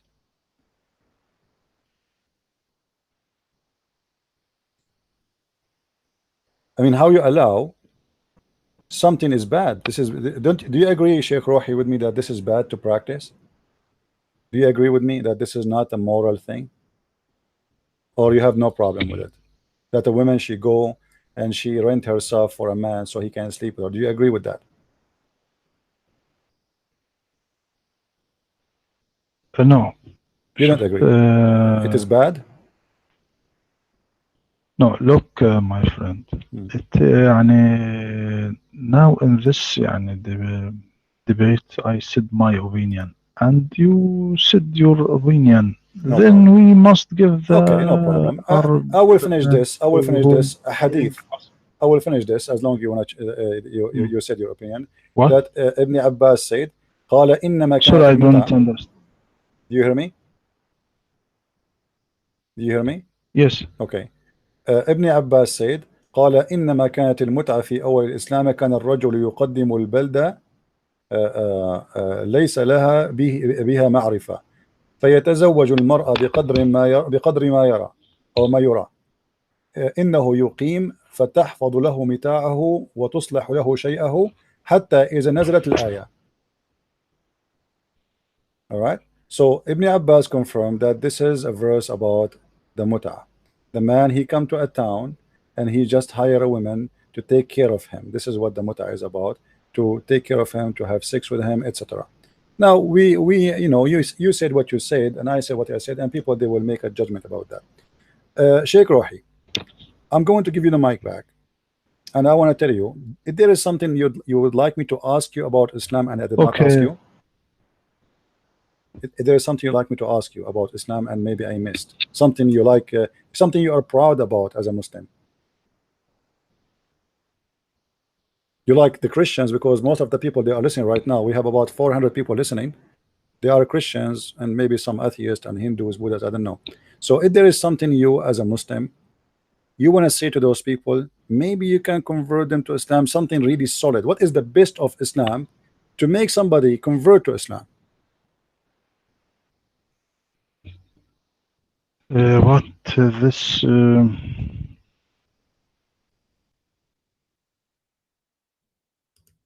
We don't hear you, Sheikh Rohi. Are you there? thing not about mut'ah. No, we are done What? with the mut'ah. You said they don't want to talk about the mut'ah. No problem. Let us go continue. So what is something, give us something you as a Muslim proud about, and maybe that thing will make the mind of people to convert to Islam. I have more than 400 people listening to you. How you can convince them that Islam is from God? What is the proof? Here we go. We spoke about your prophet. We spoke about things, you know, obviously there are tons of contradiction, and until now you convince nobody that Islam is coming from God, because Muhammad is saying something in the morning, he changed his mind after noon. He gave a verse in the Quran contradicting other verse in the Quran. Allah, he want to forget cause the Quran to be forgotten, and he will make something better than the Quran. God does not make better words from his word, because all the words of God is equal. So until now you proved to us nothing that Islam is from God. Now I want to give you a chance. We don't want to waste this opportunity to give you a chance. How you can convince us with the best of the most powerful proof you have that Islam is from the true God, which his name is Allah, according to Muslims. Go ahead. My friend, one of the greatest attributes of the Islam, of the Quran, than others books, that he focus on Lord of the worlds, Lord of the universe, or Lord of the all beings. This idea not be clear before the Quran. People's perception about God before the Quran was limited, because the past religion was belonged to prophets folk. So we found that Pharaoh, as example, was astonished and said to Moses in Quran, "What's the Lord of the worlds?" And in Torah we are reading, "Pleased be to the Lord God of Israel, not God of the world." And he said, "Pleased be to the Lord God of Israel, which speak to David." But the Quran changed this conception completely. So the Quran was opened by his saying in chapter 1, "Praise be to Allah, Lord of the worlds." Then this idea confused the disbelievers. So they said in Quran, has he made the gods only one God? Truly, this is a wonderful thing. And Moses also always said, God of Israel said so and so. Also, Jesus said, I am not sent by unto the lost sheep of the house of Israel. Mhm. But contrary to this, we find Quran for the first time of mankind's history. Present theory says that God is Lord of all people and folks, and the Prophet Muhammad said that he was sent to all humanity. Contrary to Moses, who was sent to people of Israel, contrary to Jesus, he was sent to his folk only. So we find Jesus when one woman came to him and she was not from people of Israel, Mhm. she said to him, Sir, give me from the truth that you came with it to people of Israel. He replied her, it is not good that it is not good that I take children's bread and throw it to the dogs. It means that he considers the people of Israel only children of God and considers other people like the dogs. But Mhm. contrary of this, when some people not from Mhm. Arab came to the Prophet Muhammad, like Persian Suleiman or like Greek Sohaib, when they came to Prophet Muhammad, didn't say to them, it is not good to take children's bread and throw it to the dogs, but he not separate between them and between the Arabs. Quran say, "O people, we created you from a male and females and made you races and tribes that you may know one another. The best among you in the sight of God is the most righteous. Surely Allah is knowing, aware." This is what I say in last topic. All right. Well, my friend, Uh, you see, when we Christians, when we speak about Islam, I don't go and mention to you interpretation of the Quran according to me. If you notice everything I say Al-Tabari said, Al-Qurtubi said, Ibn Abbas said. I don't say I say. What you did now, you just said what you say, that Jesus said to the women, you are a dog. This is not what Jesus said. Jesus, he blessed her and he did a miracle for her. He did bless her. He accepted her as a believer. What Jesus was saying, that you people, you know, and you say that the Jews, they say that everyone else is a dog. He is a pagan. He is like a dog.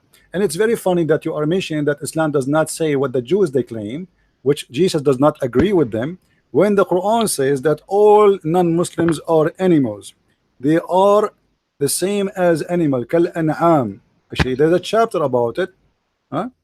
Speaking about it, and you are saying how this happened when you are in your book saying anyone is not a Muslim is nothing but an animal. And not only that, your God, he taught people that anyone is not a Muslim is not only an animal, he is a najis, he is filthy, he is dirty.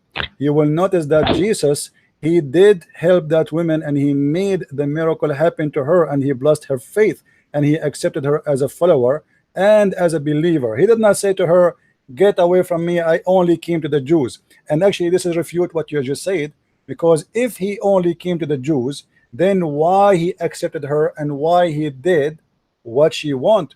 The Messiah, he was asking her, don't you know that the Jews say that this is what it's happened? So she said, Lord, look how humble she is. Well, even the dogs, they take a piece of a bread from their masters. You are my master. And here you need to explain to me why the woman is coming to Jesus asking him when she is from the Aramaic who don't believe in the same God. So what Jesus said to her, because of your faith, I will do what you want, and he did the miracle for her. In the same time, when the Quran claim that anyone is not a Muslim is an animal, and anyone who is not an Arab, he is not equal to the Arab. And I will give you a reference, as long as you are the one who mentioned that. You know, isn't it your prophet? He said that Allah created from the shoulder of Adam, the right shoulder of Adam, the white, and he said, "Go to heaven, wala ubali, go to paradise, and I don't care." And is your prophet who said that Allah he hit Adam in his left shoulder, and he created the black people, and he said, "Go to hell, and I don't care"? Isn't it your prophet in the Quran? He says, in the day where Allah will make faces black and faces white. And if we go to Ibn Kathir, we will find that that verse is speaking about Allah will blacken all the faces of those who they are not Muslims, and he will turn them black, and Allah will make all the believers white. If you go to chapter 27 verse number 82, you will find the verse saying the following, and you can open Ibn Kathir with me. It says that Allah will send a beast, his name is a Jassasa, and a Jassasa is going to carry the staff of Moses and the ring of Solomon, and is going to hit the person in his face with the ring of Solomon, and he will turn to be white, and is going to hit the person in his face with the staff of Moses, and he will turn to be, sorry, with the ring of Solomon he will be black, and the staff of Musa will turn white, until he became all of him black. The spot will spread, and then the believers, they sit with the disbeliever and they say, "Oh believer, oh disbeliever." So my friend, this is a teaching in Islam of discrimination. Everybody in Islam who is not a believer, Allah will make him black. Jesus said, "Go and teach and preach the whole world, baptize them in the name of the Father and the Holy Spirit." So Jesus did not come to the children of Israel only. This is absolutely not true, and the proof is the following. If we go in the Quran, you see, I'm going to show you from the Quran. If we go in the Quran, we will find that the Quran using the word which is Injil. How Jesus book is called Injil if he is coming to teach the Hebrew from your Quran? There's one of two solutions.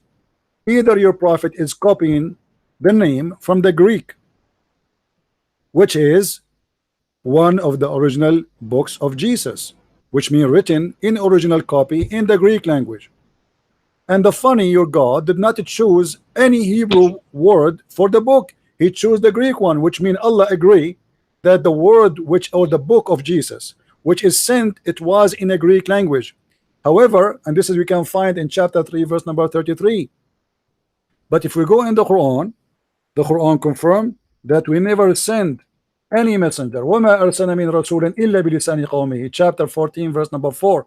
We never send a messenger except in the tongue of his own people. So how the book is sent in a Greek language, and this is why the name is Injil, but yet the Quran says we never send a messenger except in the tongue of his people. And how you say to me that Muhammad was sent to all mankind, and the Quran says we never send a messenger unless he speak the tongue of his own people? Do the Kurdish speak Arabic? Do the Pakistani speak Arabic? Do the Indian speak Arabic? Do the British speak Arabic? It says it clearly. We never sent. And this is a statement said in the time of Muhammad, not before, not after. It was mentioned and said to Muhammad, we never send a messenger except in the tongue of his people. What is the purpose? In the language of his own people, in order to make things clear to them so they might understand. So the Quran confirmed that there is no way Allah will send a messenger to a people who don't speak the language, because if he do so, they will not understand. So how you say to me Muhammad is a messenger for all mankind, when the Quran confirmed contradiction, that Muhammad cannot be a messenger for all mankind because the people will not understand him?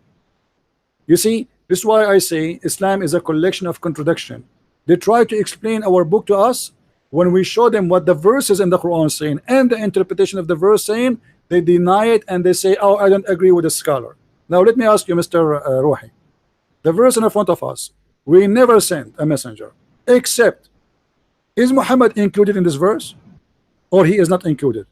This is the verse speaking about Muhammad as an included person, that Allah will never send any message except to a messenger.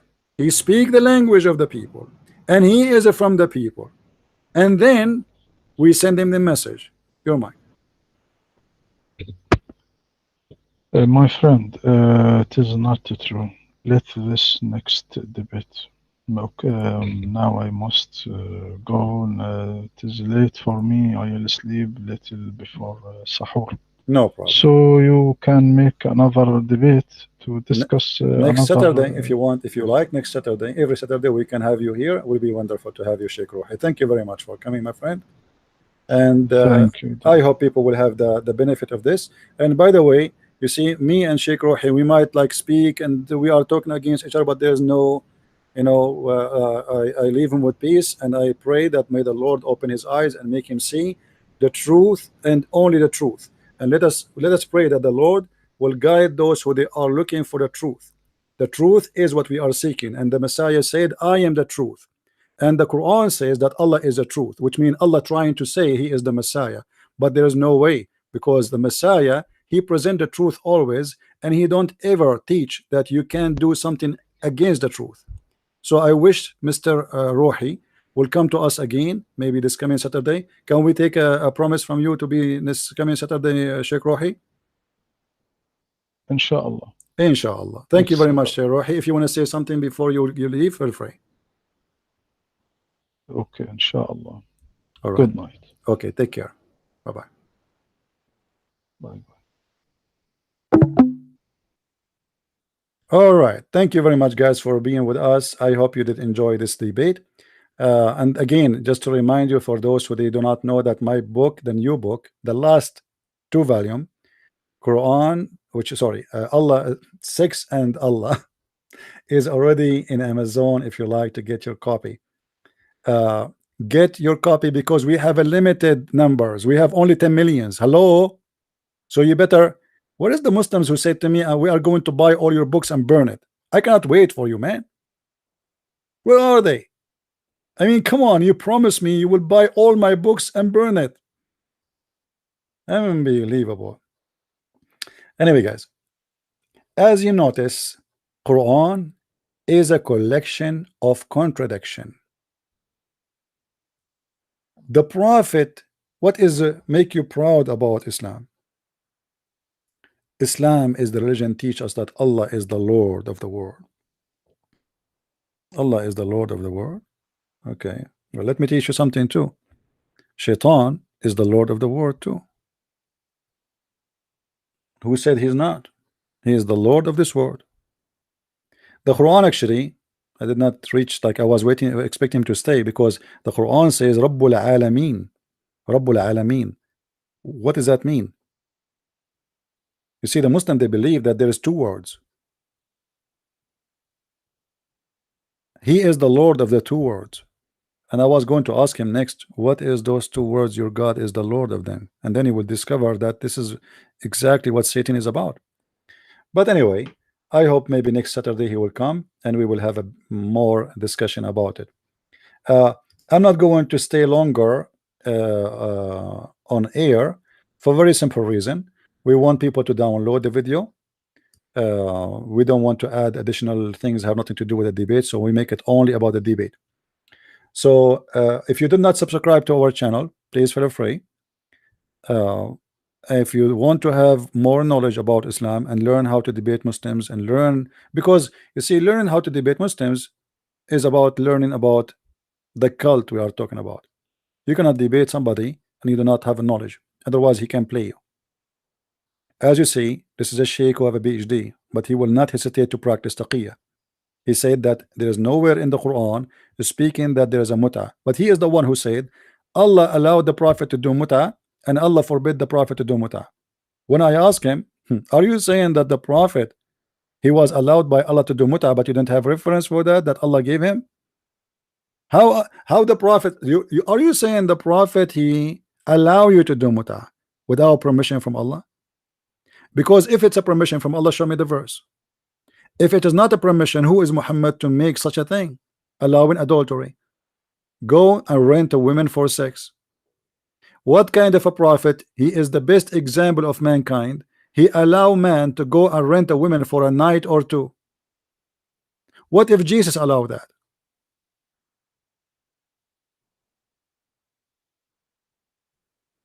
So we will finish with this. And please, after we finish the video, usually take like some time before it's going to be loaded, all of it. Download the video. Feel free to download my videos and post them wherever you wish. All right. I am not a person who go flag people for loading my videos. Actually, I encourage them, because the purpose is not about having subscribers for me, is about spreading knowledge. I am not here for me, I'm here for you. So I want to say thank you, guys. May the Lord bless you. And for those who have a questions, maybe later I'm going to open again. I'm not sure, if I can open my channel again, I will do so. All right. And again, please tell your friends about my new book, which is Sex and Allah. This book is 2 volumes. It's priceless. You will learn things you never heard before. I guarantee you that. It's not just about the 72 version. We know all of this story, right? If I will make a book about the 72 versions, there's no need to make a book about it. Already all of you know that. It's not a big deal. So what we are going to show you there is things you did not hear before. Tons of things. The book is volume 1 and volume 2. Volume 1 starts speaking about sexuality before Islam. You notice that he said that mut'a was a practice before Islam. The fact you will go and read my book, it doesn't say that. I have even the quote of all the names according to Aisha herself in that book. And actually, I forgot to mention it to him and get him busted with that. But anyway, you see, when you have in your head like a library of books, and then all of them, they want to come down together. You cannot push them all together in a short time and give it to him. But too bad he had to leave. However, he did not do better than the last time. It was horrible. This is a religion, cannot stand questions. God, he made Quran better than the Quran. God, he caused Quran to be forgotten. But God, he promised that he will not forget the Quran. And Muslims, they claim that they reserve the Quran in their heart. But yet this gentleman, he just admit that his prophet was forgetting the Quran.